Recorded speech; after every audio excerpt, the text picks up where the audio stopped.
South Park's most controversial episode continues to spark discussion 24 years after it first aired, standing as a reminder of how the long-running animated series built its identity on shock value, social satire, and fearless commentary.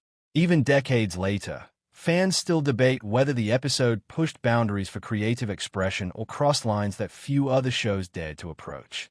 What remains clear is that its legacy has endured, cementing it as one of the most talked-about moments in the show's history. When the episode premiered, it immediately drew attention for its unapologetically provocative approach. South Park had already developed a reputation for tackling sensitive issues head-on, but this particular installment went further, challenging viewers' comfort zones with its blend of political incorrectness and biting humor. For some, that boldness was a breath of fresh air in a television landscape that often avoided controversy. For others, the episode seemed to revel in pushing offensive imagery and jokes beyond acceptable limits. Despite the divide, the episode's timing and cultural impact played a major role in its staying power. It arrived during an era when animated shows were beginning to redefine what adult television could look like, and South Park's creators leaned into that freedom with full force. Rather than retreat from criticism, the show embraced the debate it generated, using the resulting discussions as fuel for its ongoing mission to parody society. Over the years, the episode has frequently resurfaced online, especially whenever new controversies bring its themes back into the public spotlight.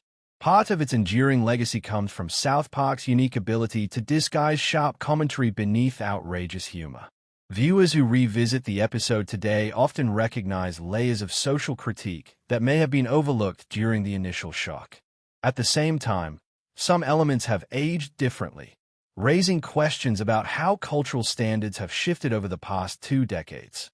Still, many fans argue that the episode's willingness to be deliberately uncomfortable is exactly what makes it memorable. As South Park continues into later seasons, the episode remains a touchstone for both longtime viewers and newcomers exploring the series' boldest moments. Whether praised for its satire or criticized for its offensiveness, it continues to reflect the show's core philosophy. No topic is off-limits if it can be turned into a meaningful, if chaotic, conversation. Even after 24 years, its influence persists, shaping how audiences remember South Park's contribution to boundary-pushing television.